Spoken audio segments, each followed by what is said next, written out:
Assalamualaikum warahmatullahi wabarakatuh. Nama saya Akmarwanto, NPM 207510.1, kelas Kriminologi B. Saya akan mempresentasikan teori labeling, analisa sebuah kasus kejahatan. Apa itu teori labeling? Teori labeling merupakan sebuah teori yang mempelajari tentang pemberian label terhadap suatu jenis objek tertentu. Labeling adalah sebuah definisi yang ketika diberikan pada seseorang akan menjadi identitas diri orang tersebut dan menjelaskan orang dengan tipe bagaimana dia. Teori labeling mengatakan bahwa terkadang proses labeling karena sang korban salah interpretasi itu bahkan tidak dapat melawan dampak terhadap dirinya. Teori labeling dapat dibedakan menjadi dua bagian, yaitu yang pertama, persoalan tentang bagaimana dan mengapa seseorang memperoleh cap atau label. Labeling sebagai akibat dari reaksi dari masyarakat. Yang kedua, efek labeling terhadap penyimpangan tingkah laku. Persoalan kedua ini adalah bagaimana labeling mempengaruhi seseorang yang terkena label. Ada dua konsep dalam teori labeling. Yang pertama, primary deviance ditunjukkan pada perbuatan penyimpangan awal. Yang kedua, secondary deviance berkaitan dengan reorganisasi psikologis dari pengalaman seseorang sebagai akibat dari penangkapan dan cap sebagai penjahat. Jika sekali sudah dicap atau status itu melekat pada diri seseorang, maka sangat sulit untuk melepaskan diri dari cap tersebut dan kemudian akan mengidentifikasi dirinya dengan cap yang telah diberikan masyarakat terhadap dirinya. Dampak pemberian label. Dampak pemberian label, baik untuk individu ataupun kelompok, jelas membawa berbagai dampak ke pihak itu sendiri. Jika labeling berkonotasi negatif, maka dampak akan bersifat negatif. Dampak tersebut diantaranya: yang pertama, berpengaruh ke mental. Labeling jelas memberikan dampak ke mental orang yang diberi label, misalnya kehilangan kepercayaan diri, merasa selalu dipandang sebelah mata, selalu berpikir negatif, dan lain sebagainya. Yang kedua, membuat pihak yang diberi label semakin merasa diasingkan. Labeling membuat pihak yang diberi label akan merasa diasingkan atau dianggap tidak ada. Hal ini bisa terjadi karena label itu akan membatasi interaksi serta hubungan sosial antara yang diberi label dengan masyarakat sekitarnya. Yang ketiga, penyimpangan secara terus-menerus. Labeling secara negatif dapat membuat pihak yang diberi label terus-menerus berbuat hal yang sama atau terus menyimpang. Yang keempat, menciptakan stigma buruk. Labeling negatif secara terus-menerus akan melahirkan stigma buruk untuk pihak yang diberi label. Akibatnya, orang itu akan semakin dikucilkan dari kehidupan sosial. Pada dasarnya, labeling yang bersifat negatif akan membawa dampak yang buruk, sedangkan labeling yang bersifat positif bisa membawa baik bagi pihak yang diberi label. Orang yang cenderung akan melakukan hal yang sama ketika diberi label positif, sehingga secara terus-menerus ia akan berbuat demikian. Contoh kasus: homoseksual merupakan kelainan perilaku seksual antara anggota jenis kelamin yang sama. Kelainan yang dimaksud itu adalah perasaan saling tertarik di antara individu yang terkait. Homoseksual sendiri sampai sekarang masih menjadi suatu fenomena sosial yang penuh dengan kontroversi. Banyak orang yang memperdebatkan fenomena ini. Banyak pula yang menganggap homoseksual merupakan hal yang tabu, suatu perilaku yang identik dengan nilai negatif dan tidak bermoral. Masyarakat yang masih menganggap homoseksual sebagai hal yang tabu, kemudian menghindari perbincangan yang menyinggung hal tersebut.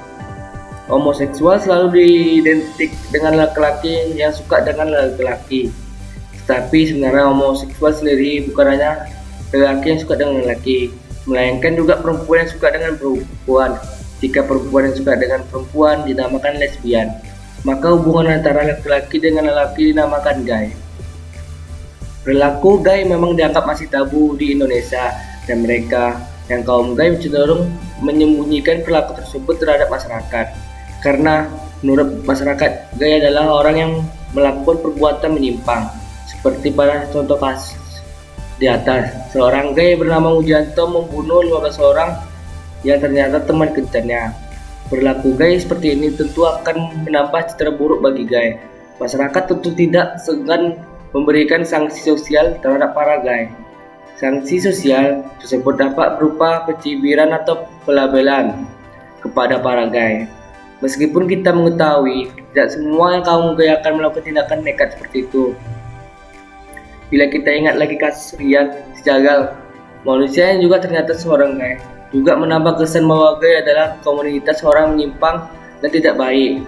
Sehingga wajar masyarakat sebagai kontrol sosial memberikan pelabelan kepada para gay. Analisis kasus. Dari contoh kasus ini, maka kita dapat menganalisisnya berdasarkan beberapa hal. Dilihat dari macam labeling pada kasus ini, cenderung melakukan pendekatan dengan melihat persoalan tentang bagaimana dan mengapa seseorang memperoleh cap atau label.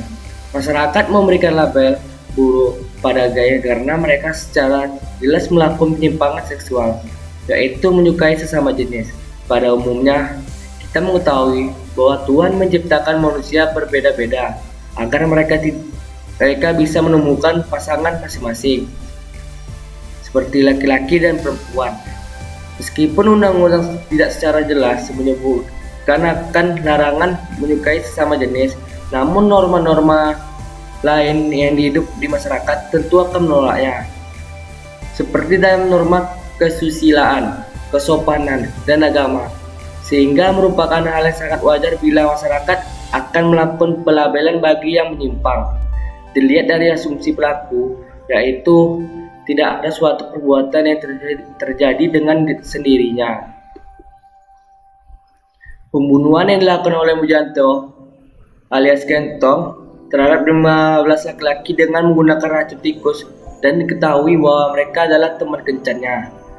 Tentu beralasan, motif pembunuhan ini adalah rasa cemburu Mujanto terhadap kekasihnya entah wanita ataupun pria lain, sehingga Mujanto merasa dirugikan hal tersebut dan nekat membunuh kekasih-kekasihnya dengan cara yang tragis. Tindakan penangkapan merupakan awal dari proses labeling. Penangkapan Mujanto oleh kepolisian Nganjuk tentu akan mengundang perhatian masyarakat.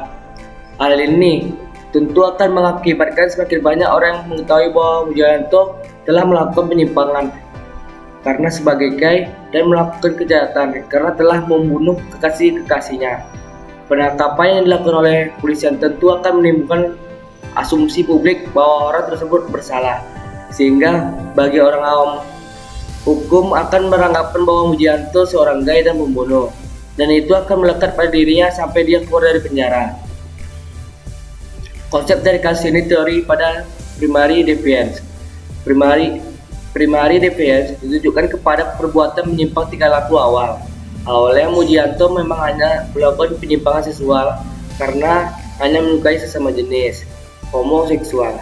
Perilaku menyimpang tersebut mungkin tidak terlihat atau diketahui oleh masyarakat. Namun, karena Mujanto melakukan pembunuhan terhadap kekasih-kekasihnya, maka terbongkarlah siapa sebenarnya Mujanto tersebut.